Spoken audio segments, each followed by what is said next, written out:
The land of Israel is a land of incredible geographic complexity. I'm Jack Beck.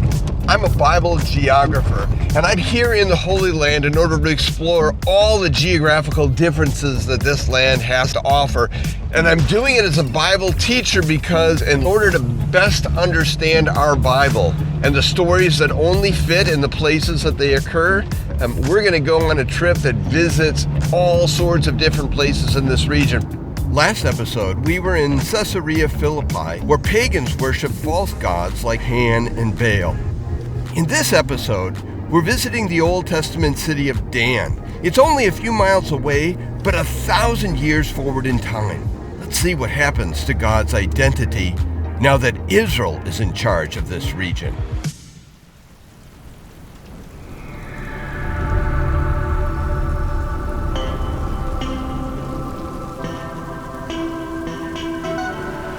It's always interesting for me to see the difference in perspective on rain. Where I'm from, in the Midwest of North America, news of rain is often delivered with an apology by the weathermen. They say, "We're so sorry, it's going to rain tomorrow." Rain is the sort of things that spoils picnics and parades, but in a land that's starved for water like Israel is, this is a land where rain is considered a blessing and considered to be a sign of divine favor.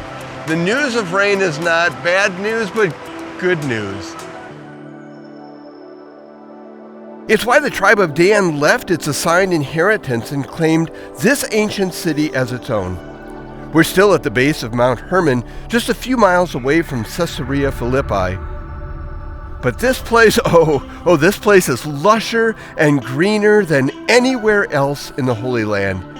And that makes it some of the most valuable real estate around. And everything about it shaped how Israel viewed God's identity. Most of the ancient city of Dan is still buried. What survived above the ground is massive, like this sprawling gate structure built in the 9th century.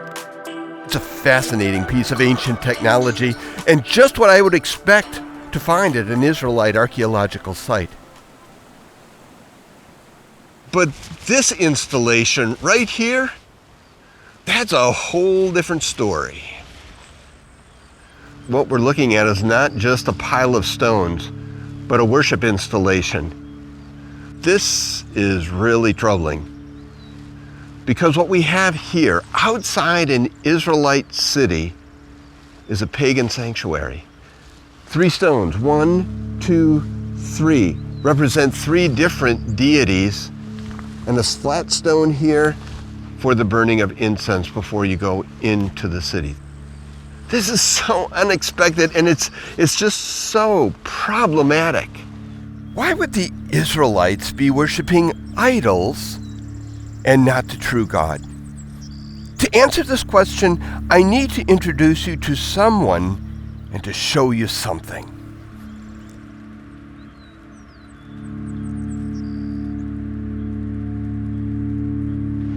After Solomon, the kingdom of Israel split into 2, a southern and a northern section, and King Jeroboam the first was the first king in the north.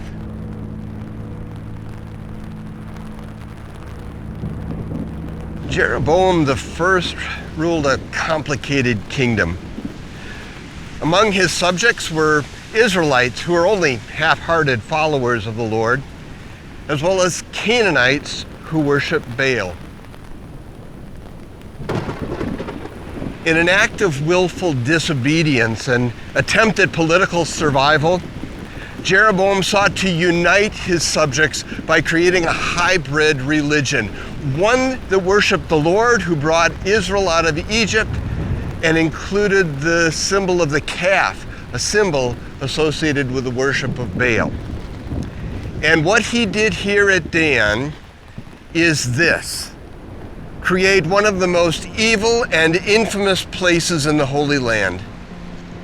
We know it as the high place at Dan.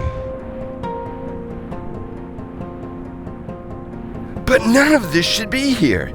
The temple in Jerusalem was the one and the only place the Lord wanted his people to offer sacrifices and bring offerings to him. Jeroboam was deeply concerned that if his Israelite subjects went to Jerusalem to worship, they'd agitate for reunification of the kingdom and he'd lose his position. In order to show you how serious he was about avoiding that and really how absolutely devious he was, I want to explain this piece of archaeology to you.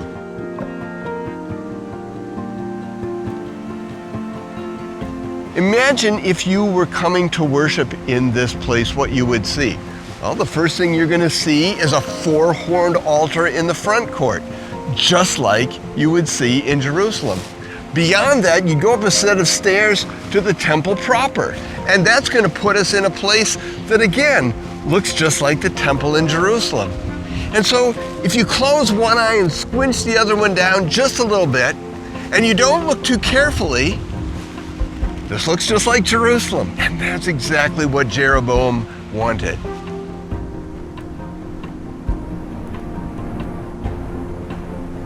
God had said, I am the sole deity you are to worship. Shema Yisrael, Adonai Eloheinu, Adonai Echad. Hear, O Israel, the Lord our God, the Lord is one. You can't say God is one and worship a golden calf too. Jeroboam knew better. The pagans in this world didn't. Jeroboam knew better. And the Lord wasn't going to put up with a sort of independent spirit that would compromise his identity in this place. And so this horrible, horrible sin, this sin that lived through every generation of Israelites to 722 BC, was a sin that eventually brought the northern kingdom to its end, to its exile, a kingdom never to return. Though willful disobedience and the sins of ancient Israel left a spiritual scar on this land. And while this happened thousands of years ago, we aren't that far removed from what Israel did. We can think God isn't enough, and so we create our own kingdoms that never give us what we truly need. But God is never done with us. He wasn't done with this space. Redemption is coming.